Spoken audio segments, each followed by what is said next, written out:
Welcome to Faith Positive Radio with Dr. Joey Fawcett, the Christian business coaching conversation that increases your faith with greater joy at work so you love God and others more. Dr. Joey interviews Christian business professionals just like you to discover their secrets for working faith positive in a negative world. Welcome to Faith Positive Radio with Dr. Joey Fawcett. Hey, Faith Positive Nation, Dr. Joey Fawcett back with you for another episode. We may have actually crept over into 2021 by the time you listen to this. We're recording it in 2020, which means we're still in the midst of the funkiest year ever, or the weirdest year ever, or, you know, the year that you'll tell your kids about when when you're in the nursing home. I remember back in 2020, right? Because it'll be uphill in the snow both ways, even in the summertime, right? That's what 2020 has been like. So there've been so many of us in 2020 that have just become hopeless. We have done everything we know to do, and everything, it seems like, is beyond our control. We have very little influence, if any, on anything that's going on around us, or so it seems. And the cultural forces of oppression, and I mean, I could just wax poetic forever about what 2020 has been like, right? But it's just been a year of oppression and challenge for so many of us. The pace of change has been rapid. Our worlds have been shaken. Some of us were in amazing jobs and enjoying a great career, and now that's been removed. So where have you found your hope? I mean, there's got to be something to get you out of bed in the morning, right? Or maybe you have a few mornings where you don't get out of the bed, right? Because you don't have enough hope. So what has it been for you that's given you hope? For me, for instance, my wife and I had our first grandchild in 2020. Yeah, she'll forever be known as a COVID baby, right? But man, she's the joy of our lives. And just whenever the oppression gets to be too great or the social forces of negativity start pounding in my brain, man, I just go pick up that little thing, and she smiles at me because she knows I hung the moon, and it all gets better. So maybe we've learned to do some things differently, but where does your hope come from? Today's guest on this episode of Faith Positive Radio is one who, due to life's oppressions for him, had to either become terminally hopeless or find some hope. And fortunately, he found some hope, and he found it in Jesus Christ. And his story is absolutely amazing. It's one that you will find strength and optimism, courage, grit, perseverance in. And it's also a story that he's written a book about called The Leper in the Church, Stories from the Unseen. Sounds almost like a sci-fi flick there, right? Stories from the unseen. So Faith Positive Nation, help me welcome my new best friend, Lathan Craft. Lathan, welcome to Faith Positive Radio, man. Dr. Joey, great to be here. I am so excited to have you here. We have had the most fun chatting before this began. We really should have recorded all that because it was like a stand-up comedy act between the two of us. So, which may sound weird when you're coming on to talk about where to find hope in the midst of hopelessness. But the joy of our salvation, the scriptures tell us, should always be in us and around us and before us. And Paul, of course, waxed eloquent about joy in the book of Philippians. So tell us a little bit about your story, man, because you went from hopeless to hope-filled. Yeah. I actually grew up raised by my grandparents. My mom died when I was 7. My dad died when I was 10 months old. So I was raised in a very different home. Wow. Your dad died when you were 10 months old? Yeah. Wow. Yeah, so you never knew a father then, really? Never knew a father. And the father I knew, my mom remarried before she passed, and that dad was abusive to me physically and verbally. And so the only dad I knew was one of hate, one of a lot of unhealth, and one of just love was not in the vocabulary or anything about him. So I grew up for a long time actually hating the church. For about 5 or 6 years, I would just fake on Sunday morning. Oh man, sick again.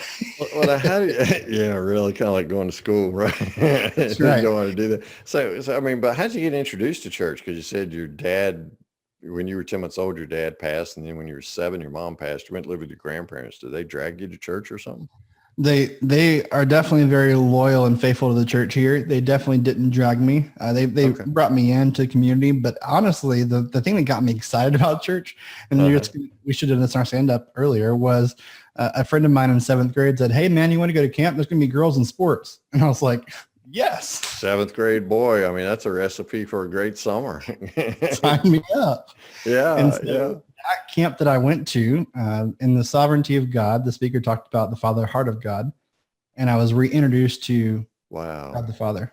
Well, actually reintroduced in the sense of I had gone to Sunday school with my grandparents and all that, but I met him for the first time in my own language as a 7th grader. Gotcha. So the whole church experience was one you didn't want to take advantage of when you were with your grandparents. Why was that? My mom was the one quote unquote black sheep of the family, and so everybody else in my grandparents' heritage was pastors or was church faithful and all of that. My mom just wasn't. So I didn't know Jesus until my grandparents introduced me to him. And even through that, I didn't have a desire to follow him for many years because it was, if Jesus is there, why is my mom gone? If Jesus is there, why are all these questions? And as a little boy, I couldn't monster or conjure up the courage or the thought to even get that far. Yeah, well, it's kind of hard when you're a small person anyway to get heard, oftentimes, unfortunately, but then to ask such tough questions, adults don't want to hear them, right? Because it touches their own fears so often. Right. So girls in sports got you to Jesus. I guess you're not the first one to get introduced to. So did you meet your wife that summer? No, don't answer that question. No. But a couple of girls were talking to my wife. I didn't know. Well, so what was it like for you to go from hopeless, the only image of father you had was abusive, to hope-filled? This guy at the summer camp was talking the God the Father language you could understand. I think it's changed the way what got me from hopeless to hope-filled was knowing the Bible was written with me in mind. Was knowing that Jesus went to the cross for somebody like me, and reading the Bible as if it's a love letter from God to myself. And that's where the personal hope came from, because it changed the way I view scripture, changed the way I view all these verses that we talk about so often, we preach about so eloquently, that they're actually personal reminders to myself, made me a hope-filled person. I love that when you're talking about the Bible is a love letter. How'd you make that transition to regarding the Bible as a love letter?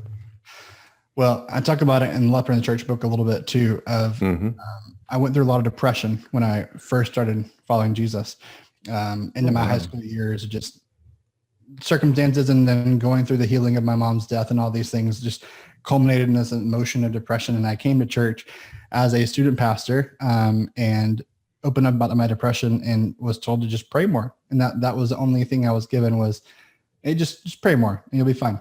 And so the Bible at that point was to me.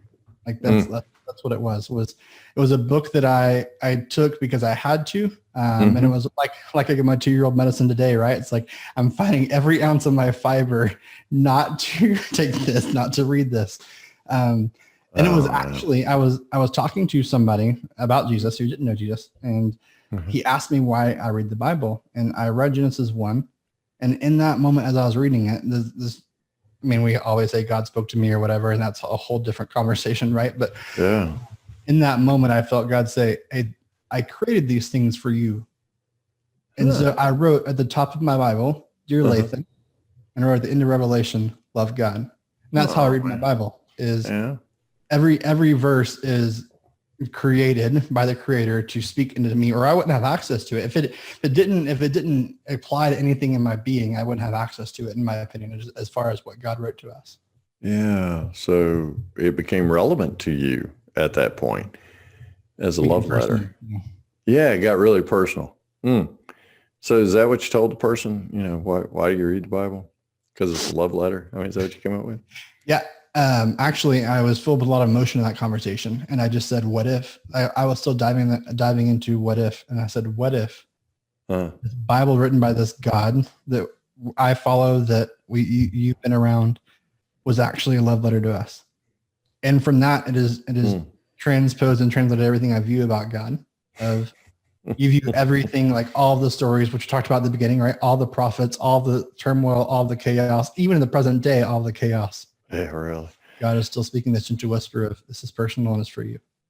So let me get this straight, dude. You're a student pastor, right? You're dealing with depression, not very effectively, and we'll talk about that in a second, but not very effectively. You're talking to a pre-believer, and the pre-believer asks you, why do you read scripture? You're wondering the same thing. And then the Spirit speaks that to you, and you share that. Man, that is so fascinating. Someone else's question prompted a spiritual transformation in you. How cool is that? That is so God, isn't it? Amen. That's what Jesus does a lot in the New Testament, right? Is he just asks questions and completely blows the mind of the people that were asking the question in the first place. I know. Well, I'm a certified coach, and that's one of the things we teach in our coach training in our company is asking powerful questions and how to ask those masterful Jesus type questions. So we always celebrate it when somebody pulls a Jesus on a client and answers a question with a question, you know. Who do you say that I am? Well, you know, or one of my favorites is, do you want to be healed? Yes, I've been sitting here for 28 years. Of course I want to be healed. No, do you want to be healed? That's cool. Speaking of healing, man, you said you were struggling with depression. Can we talk about that? Yeah. Struggling with depression, and you're just told to pray more. Somehow I'm thinking that answer was insufficient. Am I close? Yeah. I think a lot of, which is where the book came from. That whole book is all about mental illness in the church. A lot of pastors and church leaders have been ill-equipped to deal with mental illness. And so they turn to over-spiritualized sayings to avoid the awkwardness and the uncomfortableness of not knowing what to say. Wow, you said a mouthful right there. Yeah, it's platitudes and cliches oftentimes that simply gloss over the depth of that depressive experience. Yeah. So, man, what'd you do? I waited for Jesus of Nazareth to meet me where I was. I think that's what I did. I read the New Testament a lot, and I read that he spent a lot of time with a lot of people like me in my state that I was in. I just asked every day until I realized that he was there the whole time. But the awakening, but I asked every day, Lord, I remember I'm in the house I grew up in right now. I remember being in my bedroom and just on my knees next to the bed. Lord, would you please show up? Like, please. And finally, remember one day him saying, hey, I've been here. Wow. None of this is on accident. I'm here and I'm here to stay. Yeah. So I'm just going to assume Christ sent someone with flesh and blood to you to help walk alongside of you to bring you some hope in the midst of that journey of depression. Can you describe that for us? Yeah. I had a couple of people in my corner, if you will. Yeah, there you go. I had a licensed professional counselor, which I am a huge advocate for. I had a life coach, and those two people and my mentor, all three of those people are still, every day. Sorry, that was my phone. Every day active in my life. Really? Checking in, talking. But That's those awesome. three people with different insights, with different wisdom, with different experiences, speaking into my experience helps me navigate what was going on in my life. How comfortable are you sharing one of your transformation experiences from one of those three people? I'm extremely comfortable. I think that Good. The experience with my coach was actually one that was powerful because I didn't know I needed to coach. Didn't know why I needed to coach. Didn't play any sports. Didn't know why I needed to coach. Yeah, everybody thinks, oh, you're a coach. What sport do you coach? Life. Right, business. And I think the transformational experience was my first encounter with my coach. I shared with him everything that was going on in my life in that moment.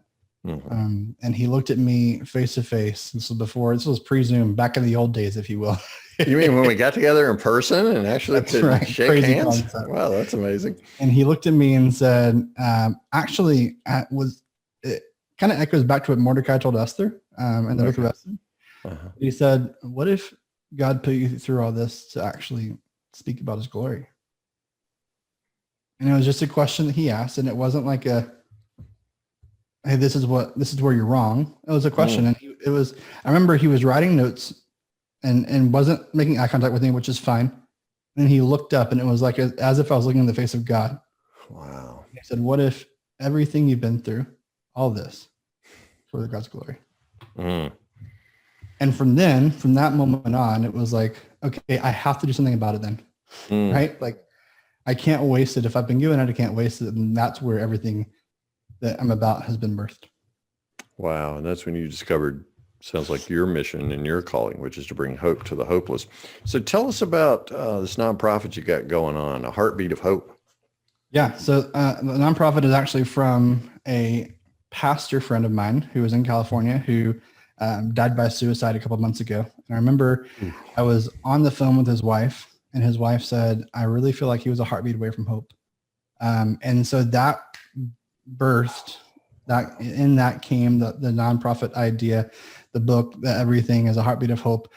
And it really wrestles with, there's a lot of industrialized hope and there's a lot of individualized hope. And I'm talking about individualized hope in the book and in the nonprofit, because industrialized hope, you can go buy at your local Walmart, right? Like you can go buy the balloon of, hey, great job, or you've got this. And that's what a lot of people, the hope they've been given. Hope has a name, and hope gives a name, is what I really believe.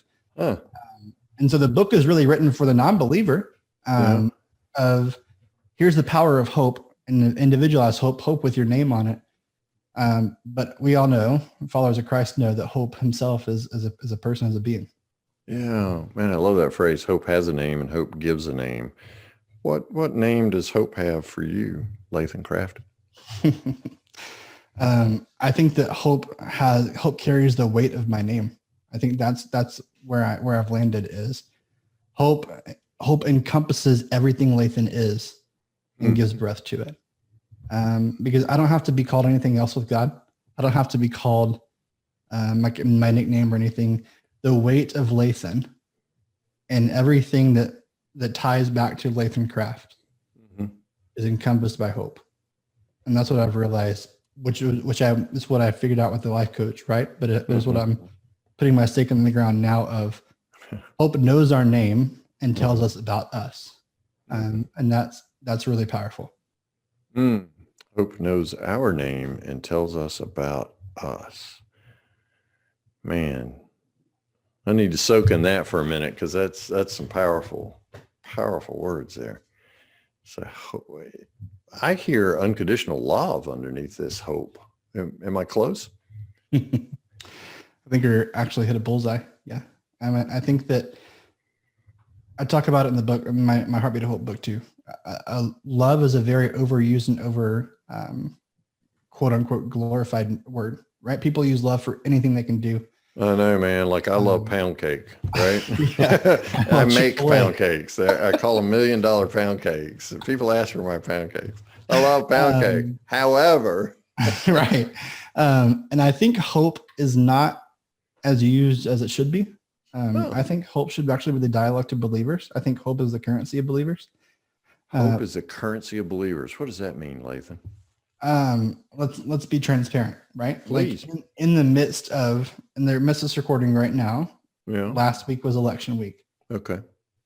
If you're on any social media and you see any believers should share hope about what's going on and hope in what's going to happen. But a lot of people are focused in the mortal and the physical, the temporal. And so hope doesn't really have a name in that sense, because there's hope isn't the currency for them. Because my candidate lost. Yeah. My candidate lost, and my candidate was almost as close to Jesus in my eyes as if I was honest. That's where he stood in my priority list. And because my candidate lost, everything is going to go down. That's the byproduct of a lot of people's responses. Because my candidate lost, destruction is imminent. When the Bible says a completely different story. So while the ideologies might be different, whether it's believer or pre-believer, the methodology is the same. And that is, my hope is built on the things of this world as opposed to the eternal world. Yep. Wow. That is insightful and explains so much of the anxiety around us today, doesn't it? Mm-hmm. Because if my hope is built in here and now and my candidate winning, then my wheels are running off. Yeah. Yeah. Regardless. So you got to figure half of America in every election is going to have wheels running off and chaos taking over. And the powerful thing, Dr. Joey, that I realized is, and this is no matter what candidate you like, no matter what, yes, regardless. As I said, the ideologies are different, but the methodology is the same. It's all in this world. 24 hours after the president-elect was nominated, the number one Google search was the word hope. Dude, say that again. In the 24 hours after the president-elect was nominated, the number one search on Google was the word hope. So what we're hearing from people is actually hope might exist.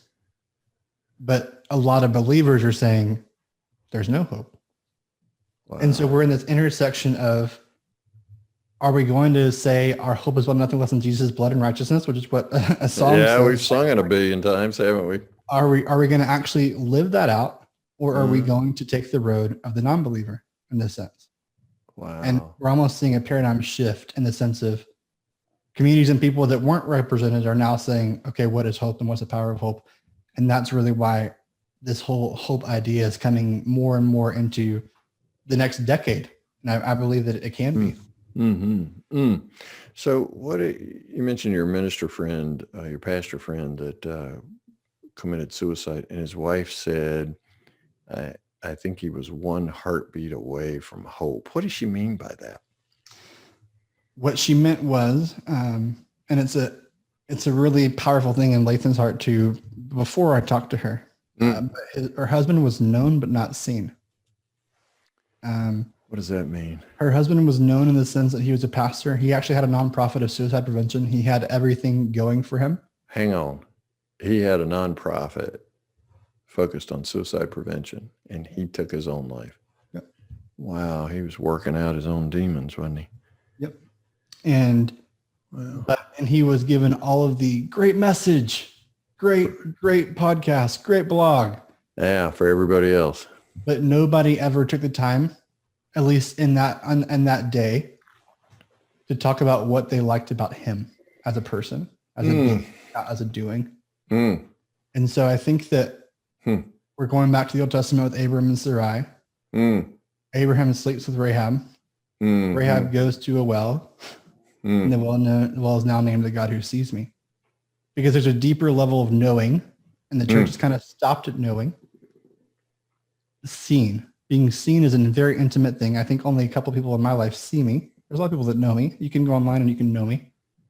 Well, people that actually see me are people that are in my corner and those who know what gives me hope. Wow. And I think that statement of, I think it's heartbeat from hope is actually saying, because the crazy thing is, Dr. Joey, he'd just done a funeral of somebody that committed suicide, went up to his office and did it himself. So in that moment of this season of waiting, there could have been an intersection of hope that was missed, but instead he got the great message, beautiful message, awesome, and nobody took time to see him. Nobody took the time to say, hey, dude, how's it going for you? Man, so we as Christian business professionals, as Faith Positive Nation, have an amazing opportunity every day on the most vivid mission field I can imagine, that is work. Whether you get to go back in the office by now, right, or whether you're Zooming, to speak a word of hope and to see other people. Man, Lathan, give me one example of something that I could do as a Christian business professional in work that would help somebody else know that they're being seen and to receive some hope. As part of my nonprofit, I actually have a corporate America leg to it, which is creating an atmosphere of hope. What if, because there's a lot of language of we want to be world changers, right? Like people in general, not just Christians, want to be world changers. Dr. Joey, I want to be an atmosphere shifter. That's what Jesus did. Atmosphere shifter. What does that mean? He shifted atmospheres completely. And I think a lot of Christian businesses People will know you by the way you love one another. That's biblical.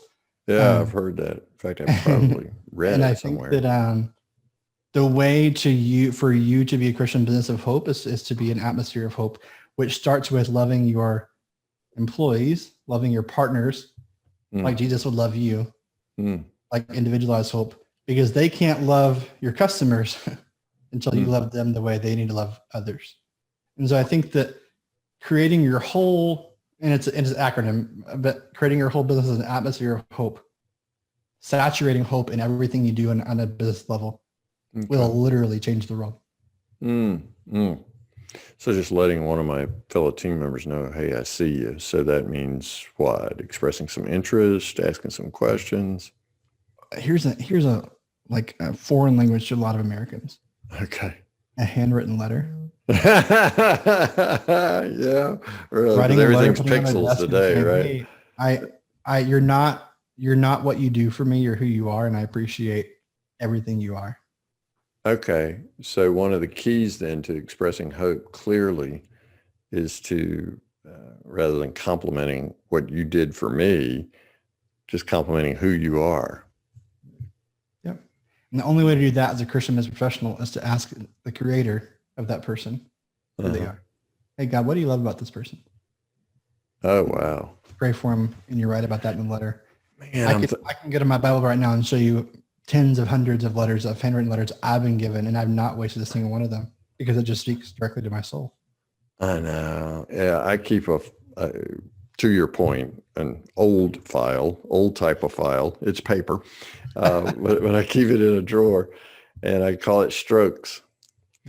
So when I feel like my emotional bank is overdrawn, Yeah.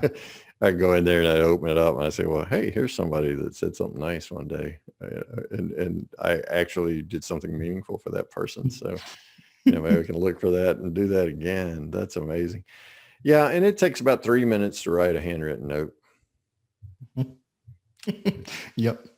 So your screen time on your phone will tell you that you have more than 3 minutes a day to do that.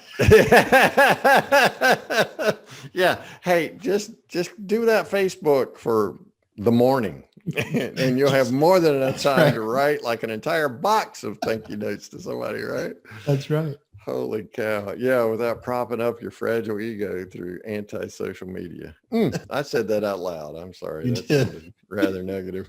But it's the truth. I mean, it's, Lathan, we gotta continue this conversation with you, man. So how are people going to reach out to you? My website, lathanwcraft.com. And more importantly, for the Heartbeat of Hope idea, heartbeatofhope.com is where you find everything. There's a course about atmosphere of hope on there, about how to make your workplace a place of hope, because that's what the people, the believers in that day in the biblical times, that's what they were known for, was a place of hope. You looked at even the temples, they were safe places for people. And so how can you make as a temple of God, how can you make your workplace a place of hope is on that website. Okay, great. So Faith Positive Nation, there's some practical tools for you right there. And that's heartbeatofhope.com. You can go there, or if you're like walking the dog or something right now, or the dog's walking you if it's a Great Dane, right? Chuck's got it on Lathan's page, and that's Lathan as in Nathan, but with an L, just so you'll know that we're saying it correctly. Lathan, LATHANW craft.com, or you can go to getpositive.today and search for Lathan Craft. Man, this has been an amazing conversation. Thank you for your transparency about your own depression journey. Thank you for allowing the Holy Spirit to use you and to shift your atmosphere so that you can share with us what it is that you discovered worked well with you and for others. And I just so appreciate you being a provocateur of hope. We certainly need that after a year like 2020.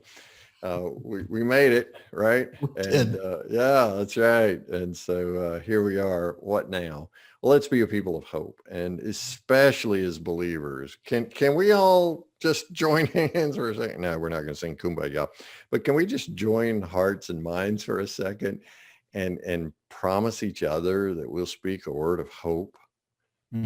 Just to one person today, just a word of hope, just anything. Sometimes a smile, right, speaks more hope than you could ever realize. Lathan, I know this is hard, man, but there's got to be a favorite Bible verse or Bible passage for you that lights up all this hope. What is it? That day after I met the life coach, went back home, opened the beloved letter. Romans 8:18 popped up. Uh-huh. Paul says, "For I'm convinced that our present sufferings cannot compare. For I'm convinced that whatever we're going through right now can't compare to the glory that is waiting for us in heaven." And Paul knew suffering. Oh yeah, man. Hey, he had me shipwrecked was bad enough, but snake bit and shipwrecked all in the same day. That's just more than I can handle. That's rough. That's worse than 2020 combined. You think you had a bad day? Wow. Romans 8:18. Okay. Thanks for reminding us about that from the love letter. I appreciate you. I love your heart, man. Hey, Lathan Craft, I see you, buddy, and I see who Christ is in you. Thanks for reminding us and for instructing us. So you can go to lathanwcraft.com or you can go to heartbeatofhope.com, and both places will get you what you're after today. So you've heard the call, Faith Positive Nation. Let's go be provocateurs of hope and give somebody some hope, and let's get some yourself too, okay? God bless you, Lathan, and your amazing family. And as we're recording this, you got 2 little boys. One is 2 years old and the other is 2 months old. So, man, I'm going to pray you get some sleep real soon. Thank you. I receive it. All right. God bless you, brother. God bless you. Thanks for listening to Faith Positive Radio, the Christian business coaching conversation that increases your faith with greater joy at work so you love God and others more. Suggest guests and ask questions when you email Dr. Joey at info@getpositive.today. And be sure to get your free gift of the 5 positive business conversations to have today coaching program at getpositive.today. Until next time, may God bless you with everything your heart can hope for and more than your mind can imagine.